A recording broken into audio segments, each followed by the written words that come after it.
बैठे हैं। सत्य, रित, दीक्षा, तप, सत्य और ब्रह्म जिसको कहा है, इस धरती को बचाते आए हैं, उनसे धरती बची रहेगी, ऐसा वे कहते हैं। तो मेरी दृष्टि में ये अथर्ववेद का सूक्त है, भारत का एक राष्ट्रगान है, सच्चा राष्ट्रगान है। यह भारत की धरती के सनातन और गतिशील, स्थिर और परिवर्तनशील रूपों का ऊर्जस्वी चित्र है। यह भारत के आदि भौतिक, जिसको आप इंपीरिकल कह सकते हैं, आदि दैविक जिसको साइकिक कह सकते हैं, और आध्यात्मिक या रूहानी या स्पिरिचुअल, इन तीनों रूपों को संश्लिष्ट बनाकर पूरे भारत की एक तस्वीर प्रस्तुत करता है। भारत की धरती के इस स्तवन में प्रशंसा कह सकते हैं, भारत की सारी विविधता में छवि अंकित की गई है। ऋषि यह मानते हैं कि भारत की धरती पर कई भारत बसे हुए हैं। वे अपनी धरती के बारे में कहते हैं, यह मैं बता ही चुका हूँ। तो भारत की धरती का स्तवन है। भारत, ऋग्वेद के ऋषि भारत की वसुंधरा के सौंदर्य को सराहते हैं। वे नदियों और पर्वतों की छवियां ताकते हैं और निहारते हुए उनमें ईश्वर की छवि देखते हैं। वे देवताओं को इस धरती पर उतरता हुआ देखते हैं। वे उन्हें मनुष्यों के साथ कदम से कदम मिलाकर चलता हुआ देखते हैं। वेद के ऋषि भारत की धरती को एक महिममयी देवता के रूप में भी देखते हैं। उसे भूरी, काली, लाल मिट्टी वाली चट्टानों से भरी हुई जगह के रूप में भी देखते हैं। इसमें कोई अंतर विरोध नहीं है, क्योंकि कण कण में जो ईश्वर समाया हुआ है, उसका अनुभव वे इस धरती पर रह करके करते हैं। आगे जाकर हमारे पुरखे भारत की धरती के भौगोलिक स्वरूप, जो ज्योग्राफिकल कॉन्सेप्ट्स हैं, उन पर भी विचार करते हैं। तो इसे कुछ देशों में विभाजित करके वे समझते हैं। इन देशों के नाम हैं ब्रह्मावर्त, आर्यावर्त, मध्य देश, दक्षिणावर्त आदि। और भी बाद में भारत की धरा के भीतर छोटे छोटे देशों की पहचान वे करते हैं। अंग देश, बंग देश, कलिंग, और भी इस तरह के आपको 50 नाम मिलेंगे, जिनमें भारत बटा हुआ है। और भारत की संस्कृतियां जिनमें फल फूल रही हैं। लेकिन एक बात मैं बहुत ध्यान में रखने के लिए यहाँ पर आपका ध्यान आकर्षित करना चाहता हूँ। सदैव इसको याद रखा जाना चाहिए कि संस्कृत साहित्य में 18वीं शताब्दी तक देश शब्द कंट्री या नेशन के अर्थ में प्रयुक्त नहीं होता।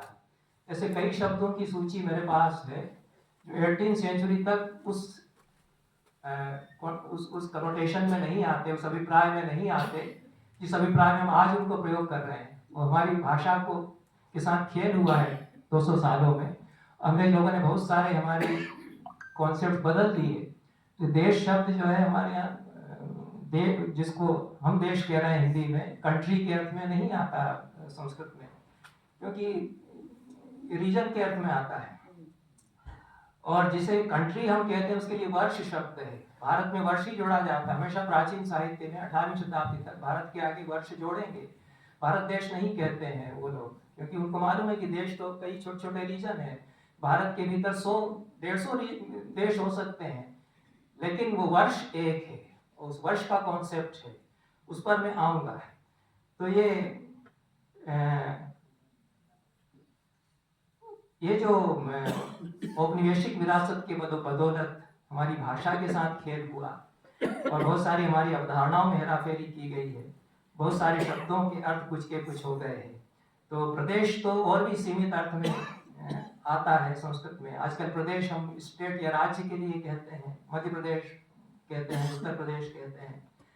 तो हमारी परंपरा में इसके अर्थ को, जिसको हम प्रदेश कह रहे हैं, उसके अर्थ को बताने के लिए जनपद या महाजनपद शब्द आते हैं।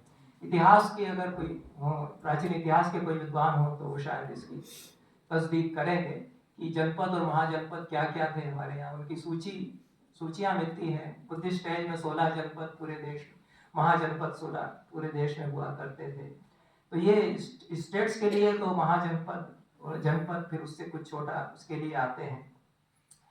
तो हम ये भूल गए कि देश क्या है हमारे। हम जो अंग्रेज हमें क्योंकि हमको कंट्री के लिए अनुवाद चाहिए था। आप कंट्री के लिए क्या शब्द है, किसी ने कह दिया देश रख लो, देश। मैंने कहा नेशन के लिए क्या शब्द है। अब नेशन लेकर के आए, नेशन की अवधारणा उस तरह से हमारे यहाँ नहीं है। उन्होंने कहा राष्ट्र रख लो। तो नेशन जो है, जिसको उसका हम हिंदी में राष्ट्र यदि कह रहे हैं, तो एग्जैक्टली वो नेशन और राष्ट्र सिनोनिम्स नहीं होते हैं। इससे बहुत सारी गलतफहमियां पैदा होती हैं और एक बहुत सारी बातें हम खड़ी करते हैं कि एक राष्ट्रवाद हम खड़ा करते हैं, इस तरह का करते हैं। तो ये वेदों में कहाँ देश आया है, प्राचीन साहित्य में कहाँ देश आया, उनका इतिहास बोध क्या है। जबकि आप देखिए कि लोक गीतों में, लोक नाट्यों में ये जो हमारा भारत का बोध है, जो सांस्कृतिक चेतना है, वह बनी हुई है, जो कि शिक्षित समाज में औपनिवेशिक काल में खोता चला गया है।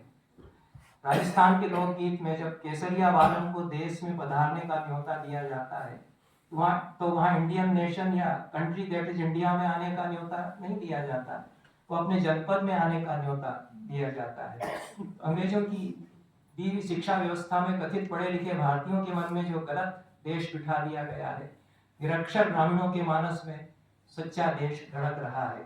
अब एक बड़ा खतरा यह है कि उनका यह देश भी उनसे चिंता जा रहा है।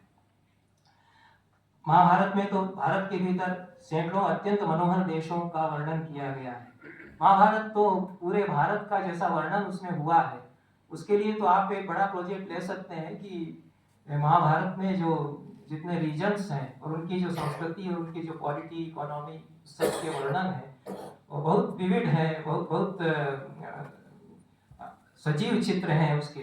वो कितने ही देश हैं, 100 से ज्यादा आपको मिल जाएंगे उसमें, क्योंकि दिग्विजय जहाँ जहाँ होती है वो एक एक रीजन में जाके उन्होंने क्या क्या देखा। वो स्त्री राज्य में भी जाते हैं, स्त्री राज्य हुआ करते थे जहाँ महिलाएं ही राज्य करती हैं, और पुरुषवादी तो है पूरा संस्कृत साहित्य जो है, पुरुषों के वर्चस्व का साहित्य है, तो मैं कहता आया हूँ। तो स्त्री राज्यों में जाते हैं, लेकिन कुछ हंसी के साथ बात करते हैं, ऐसा एक्चुअली में हुआ नहीं होगा, क्योंकि बड़ी वीरांगनाएं थी जिन्होंने स्त्री राज्य बनाए। तो लेकिन सभी जगह मुझे ऐसा मिला कि वो उनकी तो सुंदरता देख करके ही हो गए कि बस बस बस ठीक है, उन्होंने भी कहा कि बस ठीक है, उन्होंने तो अपने कटाक्ष से ही जीत लिया और बस हो गया। ऐसा वर्णन कई जगह आता है, कई काव्यों में आता है, लेकिन स्त्री राज्य है जो 6वीं, 7वीं, 8वीं शताब्दी तक भारत में बने हुए हैं। तो ये भारत है, इसमें कितने देश, कितने राज्य इस प्रकार के हैं, और अलग अलग जनजातियां हैं, उनके अपने जीवन, इतनी विविधताओं का देश है। तो अब एक क्लासिफिकेशन मनु ने मनुस्मृति में किया, वो मुझे चूंकि सरल उद्धरण करने लायक लगा, इसलिए मैं कर रहा हूँ, उस पर और कोई अन्य अर्थ उसका न लिया जाए। मनु ने भारतवर्ष को कई देशों अर्थात रीजन्स, मैंने जो लिखा है इसमें जहाँ जहाँ देश आया उसकी ब्रैकेट में अंग्रेजी में रीजन मैंने लिखा है, कहीं उसको कंट्री या नेशन न समझे लोग और पढ़ने वाले। तो ये भारतवर्ष को कई कई देशों या रीजन्स में या क्षेत्रों में विभाजित किया। इनमें कई देश या रीजन्स हमारी स्मृति से विलोपित हो गए। इनमें से एक देश ब्रह्मावर्त, एक देश या रीजन ब्रह्मावर्त है। ब्रह्मावर्त देश की बड़ी महिमा हमारे पुराने साहित्य में गाई जाती रही है। भारतवर्ष के भीतर एक भारत ब्रह्मावर्त जनपद में बसा हुआ है। कालिदास ने ब्रह्मावर्त को जनपद कहा है। ब्रह्म या ज्ञान का देश होने के कारण इसे ब्रह्मावर्त कहा गया।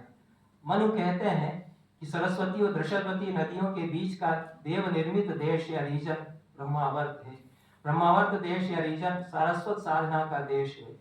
इसमें बहने वाली सरस्वती नदी को वाग्देवी सरस्वती माना गया, क्योंकि उसके किनारे सरस्वती के आराधकों ने ज्ञान की तपस्या की।